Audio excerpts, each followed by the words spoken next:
Jürgen Hollfeld a été ovationné durant cette 39e édition de Cinémed, accompagné par la réalisatrice Anne Fontaine et Jules Pourrier. L'acteur nous a dévoilé une autre facette de son immense talent. Timide face au public, il a répondu aux questions. Le matin, c'était le rendez-vous de la presse avec l'équipe du film. Ça mélange plusieurs vérités qui s'entremêlent et qui font que ce parcours a quelque chose de profondément, je crois, bouleversant humainement.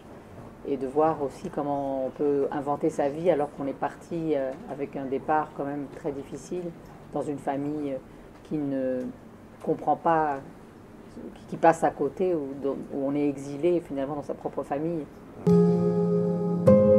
Ma mère, elle soupçonnait pas du tout ce qui m'arrivait au collège. Qu'est-ce que t'as sur la figure, toi? Il y a eu de la baston ou quoi? Elle me posait pas de questions, elle était pas très attentive. Qu'est-ce que t'as encore le squelette, c'est pas bon? J'ai pas très bien faim. Qu'est-ce que vous faites là, Bijou? J'ai raté le bus, madame. Vous n'allez pas rester là à traîner comme ça.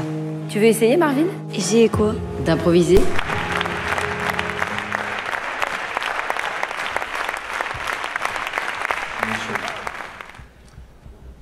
Oui, bonsoir. Merci beaucoup pour ce film. C'est la deuxième fois que je le vois. Je l'ai vu il y a 15 jours dans le cadre d'un festival LGBT à Perpignan. Lesbienne, gay, bi et trans. Super. Voilà. Donc, merci beaucoup. J'ai beaucoup apprécié l'esthétisme de ce film et je trouve que c'est un film qui est universel. Ce n'est pas un film d'homme ou un film de femme. Les personnages principaux sont incarnés par un Marvin jeune et Marvin adulte, mais dans ce film, chacun des acteurs a un rôle essentiel. Souvent, lorsqu'il y a des films engagés sur la question de la discrimination, du harcèlement moral, du harcèlement sexuel, on finit sur une fin qui est toujours, pour pouvoir s'en sortir, il faut rompre avec son milieu.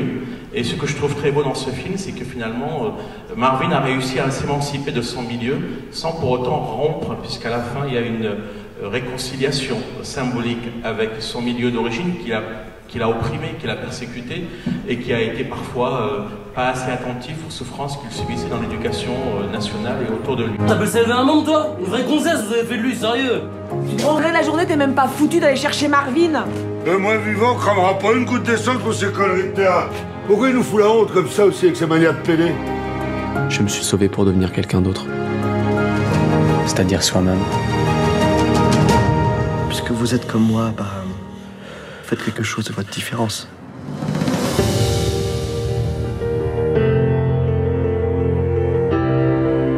Bravo! Belle éducation!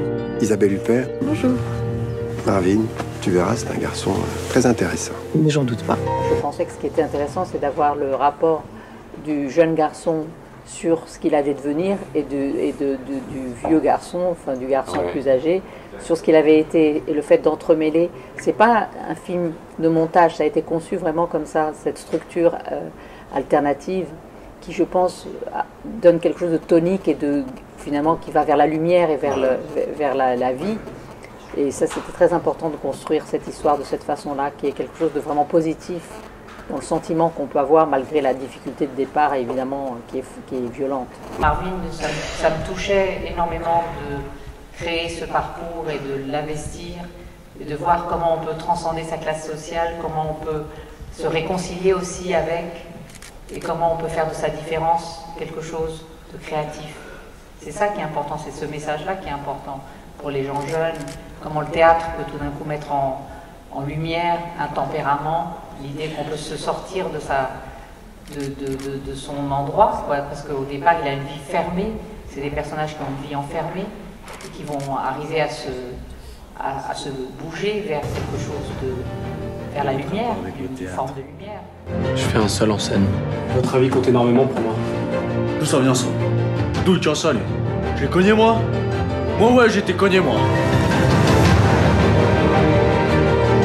C'est nos vies que tu traînes dans la merde. T'es en train de nous tuer tous. C'est pas plutôt l'inverse? C'est pas plutôt vous qui avez essayé de me tuer, moi? Je vous aime comme vous êtes. C'est pas ce qu'on est qui compte. C'est ce qui est au fond de nous.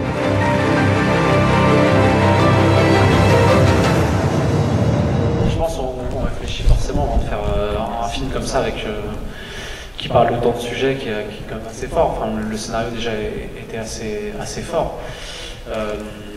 forcément on se pose des questions, on a des doutes, etc.